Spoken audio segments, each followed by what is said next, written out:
Hear me? Hear me talking? Okay, good to see you all tonight. You look fat and sassy, and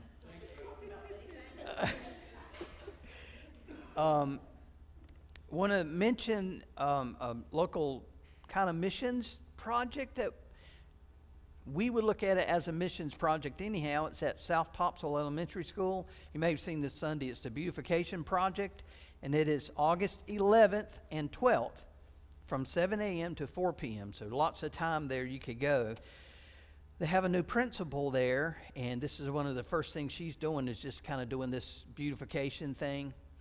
And she says, come out and meet the new principal, Catherine Bates, while beautifying the South Topsail Elementary campus. All donations are welcome. Please complete the Google form for planning purposes. So it's got a place you can go on and, you know, I guess they have to be careful with just random people showing up. They want some kind of idea. So I think that was in the bulletin Sunday, wasn't it? Yes. All right, good. So if any of you all want to go help with that, I think that would be a good thing to do. I don't know what days that is. That is going to be a day that we are still on vacation. Yeah. Friday and Saturday. It's a Friday and Saturday, all right. Okay, so let me think. Thank you all for the missions banquet, the help on that. I thought that was just beautiful, really good night, and so many people involved. Our students, man, they really did a wonderful job there. Turn me down. So thank you all. It was really a great night. You'll hear more about the trip coming up because it's coming upon us quickly. So, you know, we'll want to keep you on top of all of that. Dates for the trip, September 22nd. That's when we leave. Right? I'm proud of myself. I can't believe I remembered something. I normally operate from day to day, you know. So, and I think we're getting back October 6th, which is a Saturday. And we have decided to move homecoming, I mentioned last week, to the next Sunday, which is when it typically is anyhow. We have an early Sunday in October. Normally it's about 2 weeks in, so that works out the 15th. All right?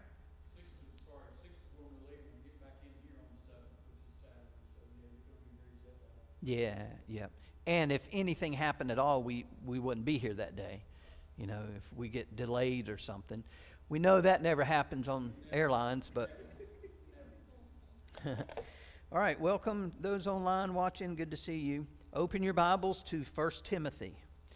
So tonight we have Paul has been so very practical talking to Timothy about pastoring and shepherding this church in Ephesus, and some things to look out for, some things to do, some things kind of not to do, and so forth and so on. And we benefit from that as a church. Pastors benefit because the Lord's telling pastors through Paul how to shepherd and so forth. But the church benefits as well because we can see how things are to be done and put in place and all of those things. Boy, he gets real down to details today, talking about how we look out for families and how we help with benevolent situations and all of that. You may not have even known this was in the Bible, but it's there. It really helps us. So we're going to kind of start in chapter 5. That's where we are tonight, and begin to make our way down through here and just kind of take these things one at a time, okay? But let's pray. Anybody want to open us in prayer? Anybody? You will. Thank you, Miss Stephanie.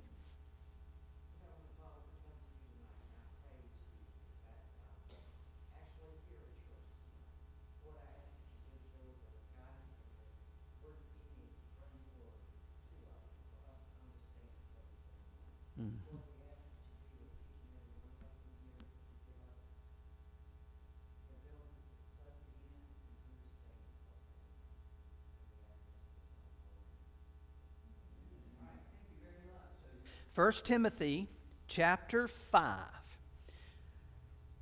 By way of reminder, this is a pastoral letter, the apostle writing to his son in the ministry, Timothy, fairly young fella at this time, telling him how to do things in the church, some things to set in place, and like we've said. He's talked about false prophets and false teachers and so forth, false teachers in particular, and how to deal with them, what to look out for. And he's talked about elders and deacons and the whole gamut there. So now he gets down to some extremely practical, everyday things that we deal with in a church setting all the time. Here it is, verse 1. Do not rebuke an older man, but encourage him as you would a father. Younger men as brothers, older women as mothers, younger women as sisters, in all purity. So what on earth is he talking about here? As with a lot of 1 Timothy, there are some varying ideas on what he's talking about when he says elders. Some actually think he's hearkening back to chapter 3. I don't particularly think so. I think he's talking about older people in the church. And here's why. If you look at the rest of the passage, I think it lends itself to that. But also, he's already come off the heels of telling Timothy, don't worry about your youth. Don't worry about being young. You know, if you hold to the gospel, you're fine. You can shepherd, you can pastor. But now, remember we talked about that and talked about some very practical things regarding that. You have to hold to the gospel, and as long as you do, you can pastor. That's great. But it's not going to hurt to have some experience, right? And if you don't have experience, it's going to be really good to have a mentor to share some things with you, to instill some things with you so you don't have to learn them the very hard way. I'm so grateful that God gave me a lot of mentors, and I think it's because I needed them more than anybody else. But I'm grateful because those men had been around, had many, many years of ministry, decades of ministry even, and they would just feed all that stuff into me, pour into me, and so forth and so on. And it was incredible, and I'm so very grateful, and that's what's going on here. So Paul has said, the gospel. Give your people the gospel. Feed them the gospel consistently all the time with the gospel. But along with that, here are some practical things to do. And he says, do not rebuke an older man, but encourage him. Now, this does not mean that Timothy can't, if an older person is in open sin, it doesn't mean that he can't confront that, right? We understand that. He has to do it. The question is, how does he do it, right? Because that matters, doesn't it? You have a young fella to come in, and he's the shepherd of the church, and he sees an older gentleman in the church that is in open sin, and he goes and he's very haughty about it and very condescending about it. That's getting started on the wrong foot, isn't it? I mean, that would kind of bother me. So I think it goes back to Galatians 6, how we approach each other, and it is with grace, realizing it could be us in that very same situation, right? When you think you stand, take heed lest you fall. It could be you as well. So he's not saying not to go to an older person if they need a rebuke, but it's how you do it. And he tells them how. Encourage him as you would a what? And that's all we're going to hear through this passage, this idea of family, this mentality of family. And I'm so glad that's here and that we get to go over this tonight, because that is the church in so many ways. We've made a statement so much recently that God uses, I think he's created things to use as examples. The bread of life, right? Living water, right? I think it's the same here. I think he has family, physical families, to show what an ultimate family is, and that's the family of God. So there are some things that we do in a physical family, if it works well, and they're beautiful things. And we are to model that in a sense, learn from that, and operate the church in the same type of manner. If a physical family is done well, that translates into the family of God. It's a great thing. So that's what he's saying. Don't rebuke an older man, but encourage him. How? So, all right, Paul, what do you mean encourage him? As you would a father. So let's dig our heels in here for just a moment, and you all help me. How would you encourage a father? Now think about that. Here's a father, and all that a father is biblically, practically. What are some things you would say to him to encourage him?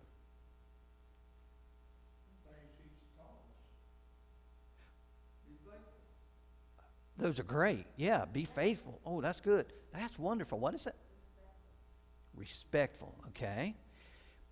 And because those are things that, like you said, we learn from our father typically, don't we? So if you were going to encourage your father, how would you take those things and do it? How would you put that into motion? I mean,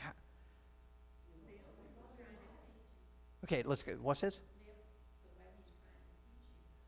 Okay, right. Live the way he's trying to teach you, all right? So if you had to go, all these are great. If you had to go to your father in your family and point out something that was not good, that he was doing, how would you do it?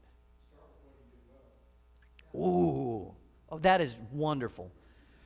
You've had to do this before, haven't you? Tell him you love him. Yeah. You've grown. So you've obviously learned from him, and from that you've grown by watching him and listening to him. Ooh. That is really good. All right, so you see what's happening here. So Paul says, Timothy, all these things, this is how you would go to your earthly father. If you have to rebuke an elder in the church, an older man in the church, because you're young, and there's that gap there, you know, and that's still an issue, isn't it? Even in our day, maybe more so, and I think we'll see that some more in the text, because there's something about a younger person that thinks they know everything, right? Yeah, right. Sometimes you have to do that, don't you? And an older person is looking at that younger person and saying, you don't have a clue. You don't know what you're about to face. You have no idea what I've been through. And so forth and so on. And I tell Jonah often, you know, because he's at that age where, oh, he's got it figured out. At 7 years old. And the scary thing is, he kind of does. I'm joking, but so I'm beginning to tell him from a grandfather's perspective, like, Jonah, think about how much you've learned in 7 years. Now think about somebody that's been alive 60 and 70 years or more, how much they have learned. You know, so I kind of go from that approach. But if that's what you think from an older person's perspective. Who is this person to tell me these things? Especially if they approach you in the wrong manner. So if the pastor approaches an older person with this encouragement, with this type of mentality, it really does change things. And I love what y'all said. I mean, this is beautiful. That's encouraging to me as well. So he says, do not rebuke an older man in that sense, but encourage him as you would a father. So he carries on with this. Pastor Timothy, younger men as brothers. That changes everything, doesn't it? I talk to my brothers differently than I talk to my father. Y'all too, right? Normally. Especially if your brothers are about the same age. Yeah, you're probably fortunate. Yeah, because brothers, I don't know, it's just different. And that's why I love this, because it's so demonstrative and so descriptive. I don't know if Timothy had brothers. I didn't really think about trying to figure that out or think through that, but at least I'm sure he understands the concept. When I talk to my brothers, I talk to them radically different than I do my father. We're on the same level, kind of. I'm a lot better looking than my brothers, but other than that, we're on the same level, Yeah. So I talk to them differently. They'll, if they're mad at me about something, I'll go, just shut up. I don't care. You'll get over it. I wouldn't dare say that to my dad. Warranted or not, I just wouldn't. I wouldn't do that. So it's a little different. If somebody my age as a pastor, if they come to me or if I have to go to them for something, it's going to be a little different. Go to them as a brother, probably much more open, probably more relaxed, that kind of thing. So I think it's very descriptive here and very helpful. Older women as what? Yeah. See? This is a whole nother category, isn't it? Which again, in our day where the world is trying to make everybody the same, that's a problem, isn't it? Because we're not the same. God beautifully designed us to be different. And that difference brings great glory to His name. So being a woman, it's a beautiful thing. It's radically different from being a man. Same with men, same with in the family and the different, the mom, the dad, the sister, brother, or whatever. It's a beautiful thing. So there are differences. And those differences need to be understood in a pastoral setting, in a church setting. When it comes to an older lady in the church, if a pastor had to go, because this is in context here, if a pastor had to go and talk to an older lady, do it as if she's your mother. And if you can keep that in mind, that really changes everything. Yeah, I just got a mother like that, a mother figure. Ooh, I got chills, Miss Barbara. Ooh. But it makes sense, doesn't it? And when you do that, so much happens in the church. It breeds respect. Somebody said respect over here, Miss Brenda. It breeds continuity. It breeds unity. And all of those things. And I think it goes back to where he said, don't lord over your people. You're a servant leader. You're a shepherd. A shepherd doesn't lord over his sheep. He leads them, correct? He lays life down for them. So you're building that kind of mentality in the church. And then younger women as sisters. Now, I have no clue about this because I ain't never had a sister. 3 hairy-legged boys, and I don't know what it would be like to have a sister. Yeah, Ramona doesn't either. We both had brothers. Who had sisters? You had 3 sisters?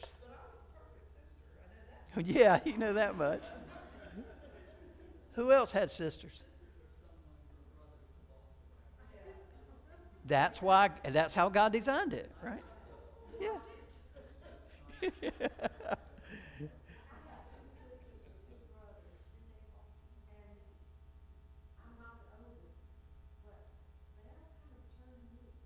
Oh, interesting. Yeah, I understand that. Yeah. So, when they turn to you, have you had to talk to your sisters about anything important? So, how did you do that?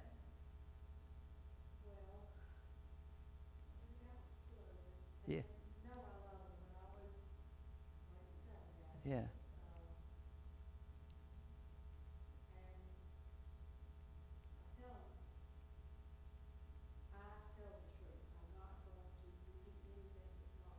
Right. And I just try to tell them what, see what's going wrong, and if path is going the wrong way or something, we need to Right. Right. change some attitudes and what we're doing or something. And I always keep reminding them the whole time, going over something is, I love you, I do love you, Right. I love you, and I want the best for you. Would you talk to them differently than you would your mom? Would there be some nuances there that are different? When I was younger, Younger, yeah, yeah, yeah. And we are talking about a put together family. That makes a difference as well, right? Like with my brothers, I can't give any evidence of or examples or illustrations about sisters because I don't have any. But with my brothers, you know, if something's going on, I just I would say something like, "Have you lost your mind? Or you're not head? What are you doing?" And they say the same to me, you know. Or, "I told you that 5 years ago. Why did it take so long to get through that thick head of yours?" You know, and we do that back and forth, but it doesn't bother us. That's how we communicate. That's how you talk to your brothers. Is it? Yeah. So you see how in the church, when it's done well, because there's guys more my age here that talk, you know, we talk to each other like that. It's not mean. We just honest and we talk to each other. But if I go to Mr. Elbert, it's going to be completely different.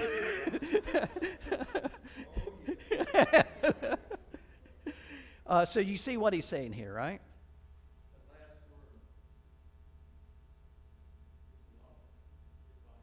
Which one? Oh, yes, yes, absolutely. So in all purity, and all holding to the gospel ultimately. So all of this is centered, as we've seen throughout 1 Timothy, every bit of this advice, or not advice, it's instruction, is centered in the gospel. If you get away from that, all of this falls apart. It's all in the gospel. There's very practical advice here for a pastor to deal with his people. it has to be both sides though, because speaking as family, Mm-hmm. I pretty much don't have relationships with my brothers because of speaking the truth and in love, and saying constantly, "I love you," but it wasn't enough. Yeah. And so because it was just, Yeah. Well, that's what I think it goes back to in all purity. So if it's a biblical family, you're going to have problems in your family. Everybody does. But if your family is a gospel-centered family, you're going to work through those problems in the gospel. So that's the mentality he's talking about here. So all the instruction in Scripture to families, you take that and use that illustration in the church. Mm-hmm. I think, well, what came to my mind when you said the purity is that Timothy goes, just like you said, with the gospel. Correct. Not Right. with the human side of him, which made him want to say, Right. "Have you lost?" Like you said, "Have you lost your mind?" Right. Right. Yes. Yeah. That, like with Jesus when he defended Mary Magdalene, who's got the right to throw the first stone? Right. Yes. Yep. Yep. So you Galatians 6, like we talked about. Yep. has to keep that thought process going at all times. Absolutely. Which is really true with everything we do in a church setting. It's the gospel. And, you know, we talk about this, but it's really good for us from every angle, certainly from a pastor's perspective, to why am I doing this? Why am I doing what we do on Sunday morning? Why am I, when I visit someone, what's the purpose of that? What am I trying to accomplish? And really, the gospel should be what drives it, should be at the center of all of it. So it's good for all of us to constantly think about that. And we have to give the person time to Right. let it sink in. Sure. Touch their heart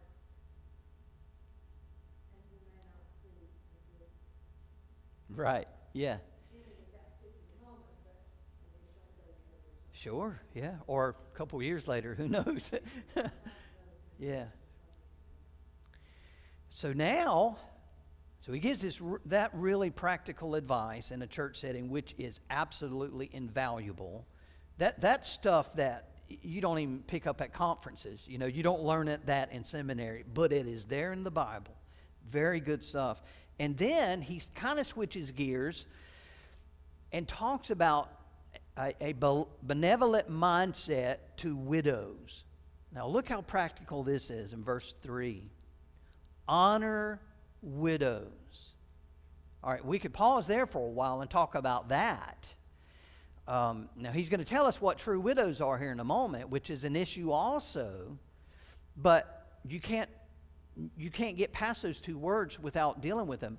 Honor widows.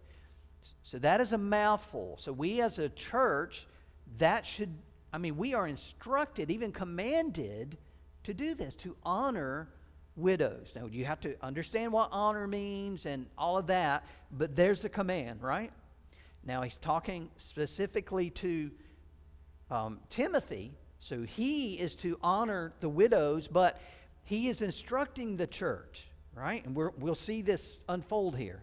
So the church as a whole, the pastor leading that mentality is to honor widows. Now we immediately need to kind of step back about 2,000 years and think about how widows were then. A little different than it is now. Women, for some reason, wanted to get out and work. I'm like, all right, go ahead. I'll stay home. I'm just joking, but yeah, it's true nowadays. Yeah. So now, even the economy, the culture has adjusted to that.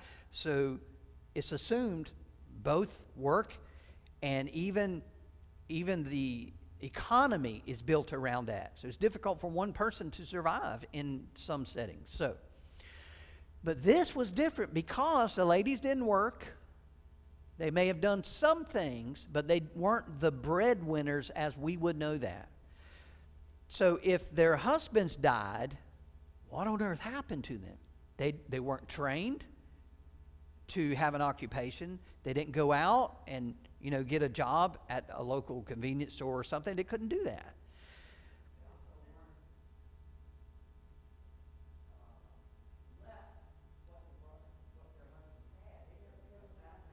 To the son, right? Yeah, correct. Went to the males. Absolutely. So they very well could be, and it happened often, where they were left desolate. All right, so we are to honor them. We know that much already. So let's see how this plays out. Honor widows who are what? Truly widows. Now, why on earth would he have to put this in here? What do you think? Right, all right. So we're going to get to that, but why would he have to? What's that?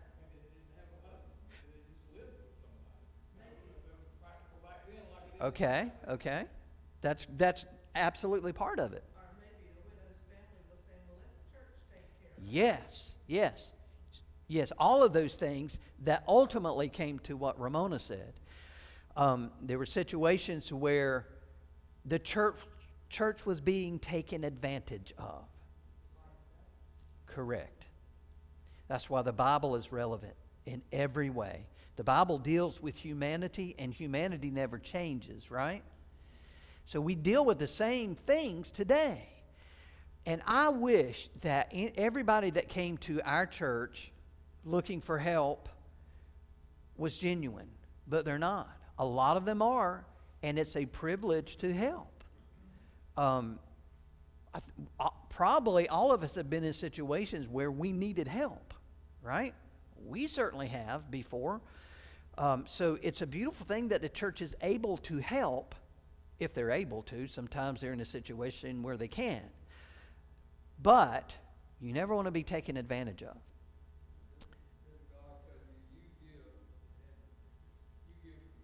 Right. And you've heard this this phrase, I could write a book. Oh, could I ever write a book on this subject? And a lot of times, it is ladies claiming to be widows. I saw, standing beside the road yesterday, I think it was, somewhere in town, a lady with 3 or 4 kids right on the corner of the road. The kids just running around, and she had a sign to help me and my kids. And that bothered me a lot. Not from the point of, well, I don't want to get too far into this, but I've seen how that is abused. I've seen it for years, for decades, and I've seen how people have tried to fool me. There was one fellow that called when I was down at Curie Beach, and he could barely talk like this, you know. So I answered the phone, and I started that process with him, and he had throat cancer. And so he was staying up in a hotel in Carolina Beach. So I went up to see him to kind of get some info and all this, and he could barely get words out, and he was eating cans of beans and stuff like that, and that's what he said. So I got my right-hand man, who I called Tank at the time. He was older than I was. He had had a heart transplant. He was started out as our youth pastor, but then went to education, and he was just a rock. People look at me and they say, "Oh, I can fool him." They just think that. They didn't say that. They didn't think that with Lindy at all. You look at him and they were like, "Uh-oh, I don't like this guy." So I never did it by myself. Typically, like most of the time, our chairman of deacons, whoever that is at the time, Mark has been invaluable in those situations. Charles has helped in those situations. So it's the pastor and the deacon, fortunately, who typically deal with those things. But so I started the process with him. I went back. I got Lindy, and I came back. And as soon as Lindy walked in the door, there were issues. And Lindy started just asking questions. We took the guy to get a hot meal at a seafood restaurant, took him to the grocery store, bought him a buggy full of food. I mean, a lot. But he wasn't satisfied. He wanted money. He wanted cash. We didn't do that, in that situation. Before the evening was over, he was screaming at me on the phone, using words that I still don't know what they mean. Yeah, and it kind of goes back to what Mr. Al was saying. We did what we felt necessary at the time, but he was trying to abuse. Now, that's not a widow, obviously, but my point is I could tell you story after story after story. And, I was going to say, and we have to remember in biblical times that we are somewhat blessed in America that there are resources. Correct, yes. For yeah. For women. Yeah, and I think he even I think what he talks about will prompt us to think about that even more. Like there are plenty of things out there through our government that can help in those situations. Right, yeah, we're going to sort all that out. But they're correct, yes, right. So there are people that will try to fool the church. Okay? Now I'm going to say something here that we have to think about and sort through. Let me ask you the question. Is the church here to help poor people? Trick question, isn't it? Okay. Oftentimes, I'm approached with people that think that's why we are here. That's why we exist, to help them, to get them back where they want to be or whatever. Bottom line is, we're not. But do we do that? Yes, we do. Thank the Lord. And if you were to take the church out of the country right now, can you imagine? I don't think the world has any clue how generous believers are and how much they help. Well, a lot of you politicians, they put it out that way. Well, that's the church's responsibility. Yeah, right. You still have a Catholic association, right? Yes. Mm-hmm. You bounce, because I know people that would come to the Baptist church. Oh, yeah. Yeah. Especially Christmas time. Yes. The Legion was doing that family thing. Yep. right. And those are things you have to try and figure out. It's not as good as I would like it. I've often thought someone needs to come up with software where anybody that comes and you help, then you get their information, and any church in the area can access it, you know. And you don't want to have to put people through that, but what else do you do, you know? I mean, it's kind of part of it. You still have to get a recommendation for the food, 4 seats food pantry. Yes, as far as I understand, yes.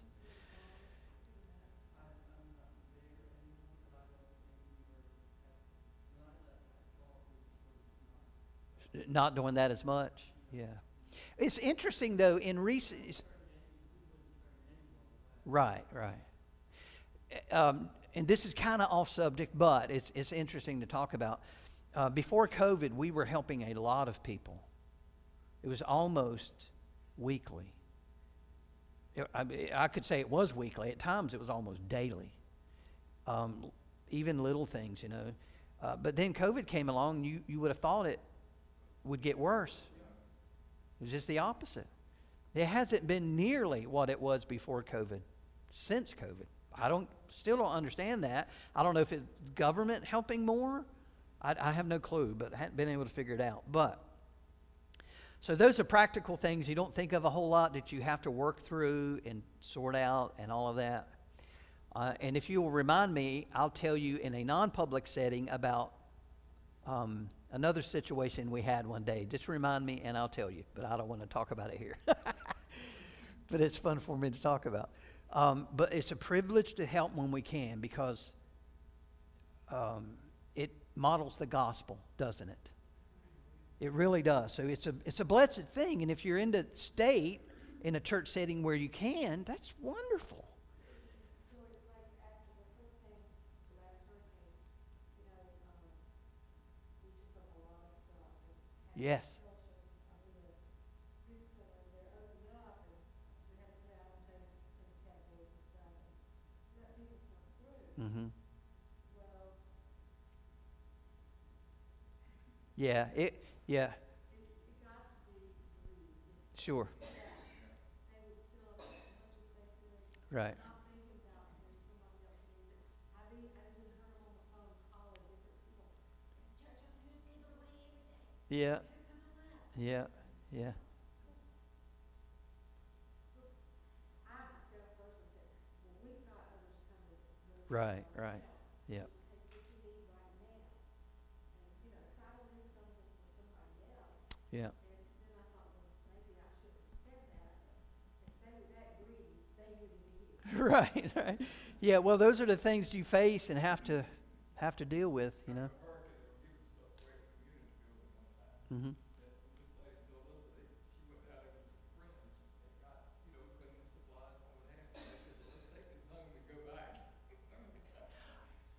She said that? Oh my. Yeah.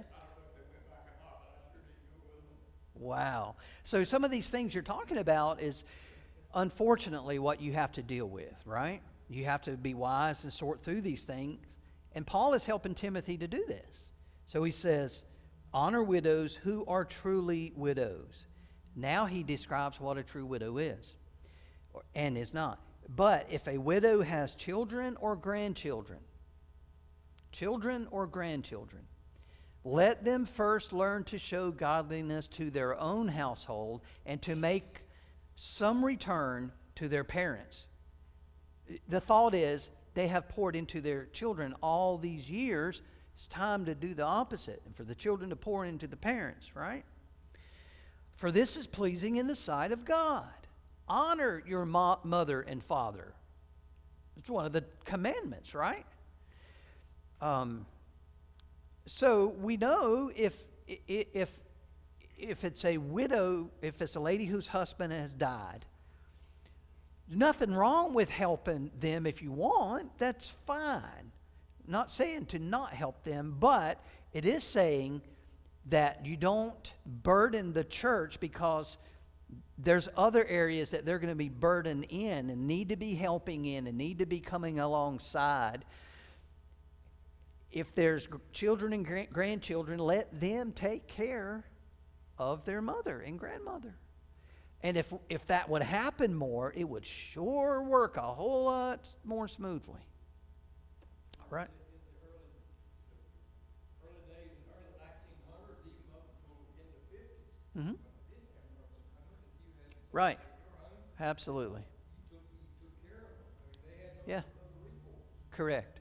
Right. So, like Ramona was saying, there's no, then there was no government agencies necessarily, not like we have now, to help. So you give your money through your taxes to Social Security, to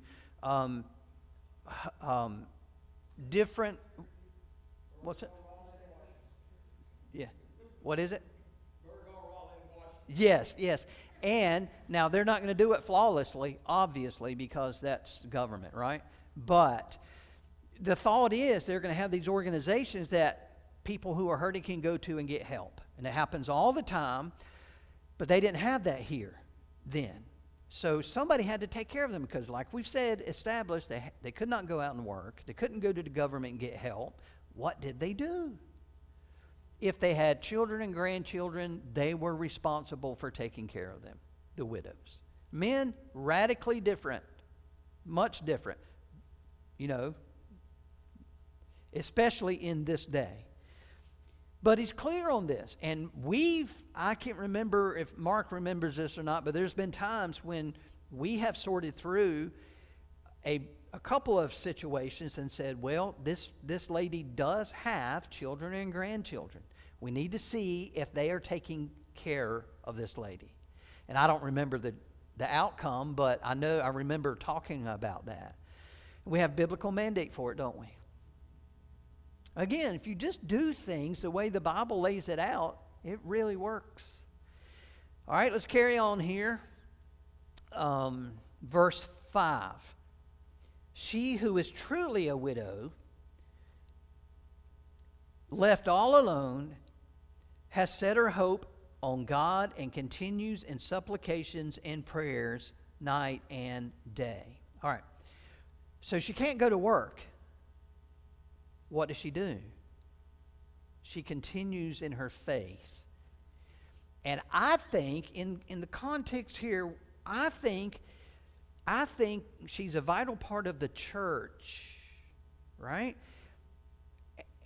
And if it were not for the prayers and supplications of older women, especially widows, what would a church do? Can you imagine the prayers that have gone up in the history of the church from true biblical widows? So I think from what I see, Paul is saying, if they have family, let them take care of her. If not, let her continue to be part of the church and pray and be that prayer warrior for the church. But then the church steps in to help her. Verse 6. But she who is self-indulgent is dead even while she lives. Self-indulgent. Wanting stuff. It's a desire to want and want and want. If you get hooked up with somebody like that, they're going to drain you of all your resources if you let them. Right? Paul knows this. Obviously, the Holy Spirit inspired him to say this. And I told y'all this was practical. This is about as practical as you can get here. So Paul says if she's self-indulgent, she is dead even while she lives. In other words, there's not a whole lot you can do to help her. And I think he's putting her in the non-legitimate widow category as far as helping in a benevolent way. Most widows and most people in the church, now outside of the church is a whole different thing. Most people in the church wait till it's almost too late to ask for help. They do everything they can think of and try everything they can. And when they have nowhere else to turn, they go, I don't know what else to do. Can y'all help me? Right? That's not self-indulgence. That's just the opposite. What does? Well, it does, yeah. Yeah. It can, yeah. But it's certainly not self-indulgence, is it? Right? You're just trying to survive, and once in a while, we all need help. But this is the opposite of that. This is a self-indulgent person he's talking about, and Paul is saying not a true biblical widow. In other words, don't focus on that person. Focus on a true biblical widow to help. Make sense? All right. Let's see here. Verse 7, command these things as well, so that they might be without reproach. So instill the gospel in them. When you're sorting through, make sure, when you're sorting through these situations, make sure this is how you do it. Don't allow these other not true biblical widows to steal the church's resources. Command these things. Make sure this is how it's done, is ultimately what he's saying here. And that they may be without reproach. But if anyone does not provide for his relatives, and especially for members of his household, he has denied the faith and is worse than an unbeliever. Putting it on him. We've almost forgotten this nowadays, haven't we? I mean, in our culture. I don't mean the church, because I know many of you all have spent many years being caregivers and honoring your parents in one way or another. But in the culture, this is not so much a thing anymore. But it's a good reminder, isn't it? Sometimes it is more difficult than you think you can bear, with the pressure and the constant pressure, and it never changes. It just seems to get more pressure and more pressure. But then all of a sudden, God, He gives you everything you need the entire way through, and He honors you for that, and God is honored in that. All right, we've got to rush through these last ones. Let a widow be enrolled if she is not less than 60 years of age. Basically, enrollment was they used that terminology in a lot of settings, in the military, and it means basically writing your name down. Don't be identified as this unless you are 60 years of age. So if you're not 60, you're not a true biblical widow. I missed some of that. Say it again. I said the government goes by that because they don't give you widows benefits through the 60. Really? That's interesting. I did read something about that it was true in this culture secularly as well. So that's really interesting. Yeah. And there's reasons for that, because most people think, well, she's young enough, probably can get remarried, right? I wanted to see you ladies' reactions to that. Oh, yeah. Yeah. Or someone else can, take care of them. That is the idea. They can invest themselves in a different situation. So the idea was 60 years old, which apparently is a pretty across-the-board type of thinking there. And having a reputation for good works, if she has brought up children, has shown hospitality, has washed the feet of the saints, and has cared for the afflicted, and has devoted herself to every good work. But refuse to enroll younger widows, for when their passions draw them away from Christ, they desire to marry. And I'm not saying marriage is a bad thing, but if they get married, they don't need the church's help. That's the point here. And so incur condemnation for having abandoned their former faith. And this was happening in the church, in this setting. So he was saying, you've got to sort through these things. Timothy, the Lord has given you some things to help you practically in this church to deal with this. Because Ramona gave me a book when I first was called to preach, that I think the title was What They Don't Teach You in Seminary. And I found out there's a lot of things they don't teach you in seminary. I had one practical type of class in seminary. That's it. You learn these things by the Word of God and by experiencing them, So Paul was really helping Timothy here dramatically. Look at verse 12. And so incur condemnation for having abandoned their former faith. Besides that, they learn to be idlers, going about from house to house, and not only idlers, but also gossips and busybodies.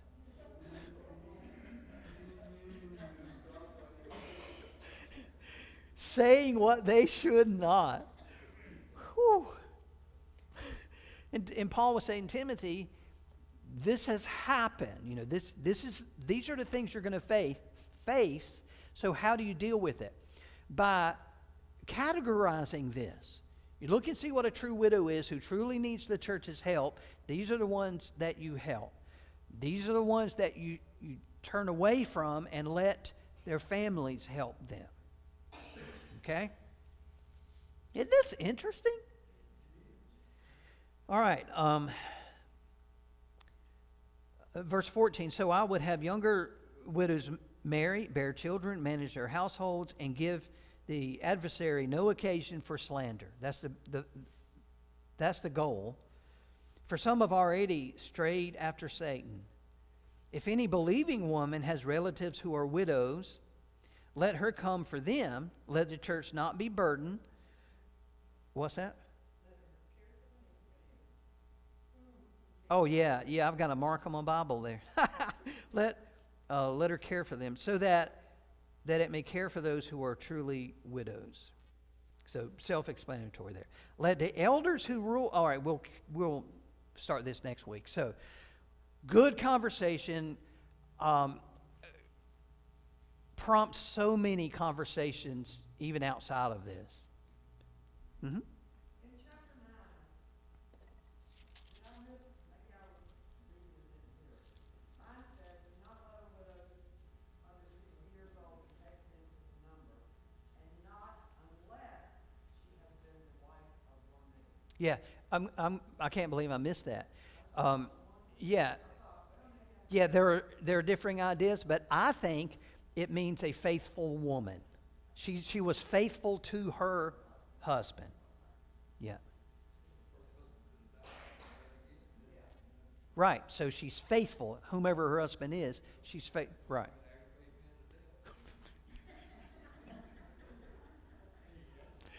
Some of y'all didn't hear that, and I ain't repeating it.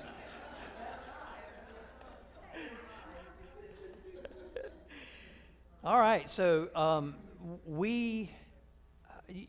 it may surprise you what goes on here through this office, you know, benevolent stuff, like some of the situations.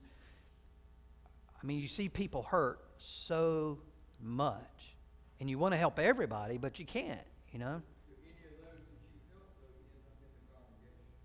Oh, yeah. Once in a while. Yep. Yeah. Now, and we know that going in. Yes, sir. What's that? Yeah, Matt. And it's a privilege.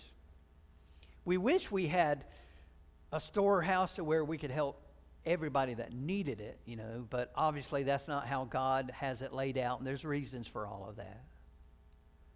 So it's a beautiful thing. Some people have played the part of being part of the church. Right. Oh, yeah. Sure.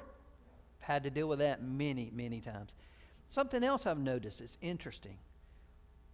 In multiple churches that I've been part of, not all the time, but often, I think often's a safe word, when a church helps a person like with a lot of money, I mean a lot of money, the person stays and they're part of the church, but then after a while they leave. And I've never been able to figure that out, but I've seen it multiple times. Well, no, that's the interesting thing. They've been part of this church, not this church, but that church for years, sometimes decades. And they get in a situation and the church helps them with a ton of money. I mean, thousands upon thousands of dollars for a situation, and it's great. It glorifies God, and it's a hallelujah time because the church was able to. But then in a matter of a year, 2 years, they're gone. And sometimes they never go back to church. And I can't help but think it's, somebody said pride, maybe. It could be, but it could be. I don't know. But unfortunately, there are people that cannot Yeah, but the ones I'm talking about, that wasn't the situation. Well, it may not have been then. Yeah. Yeah, I think it has more to do with they helped me this much. I'll never be able to repay this. I feel guilty. How can I face them? But here's the thing, and I think we need to hear this. That's a picture of the gospel. If you're ever in a situation where, and it can happen to any of us, where you get down so far that your family has to help you, then humble yourself and let them help you. And let it be a picture of the gospel, because it is, isn't it? Just like we can never repay Right. Christ. Right. You may not be able to repay, and that's not the... You can help somebody else. Yeah, right. Yeah, absolutely. Yeah, so I'm glad that came up. So remember that, When you have people that they need food, don't you refer them to the food pantry rather than try to take care of them? Yeah, typically now we do, yes. Yeah, it's easier, it's more central, all of that. Yeah. We've had some really interesting things. So, all right, we want to pray before we leave. I talked with Linda and Terry today, and I think some of you read it on Facebook probably, but the nurse said that he is transitioning. Not a surprise to me. I thought last week the same thing. They did some medicine change last week, and they said it did help a little bit as far as him being alert during the day and sleeping at night. But they did say that, sure, there's possibility that he could have some improvement. So we never know, but at this point, he's showing all the signs that he's not long to see Jesus. So it's really setting in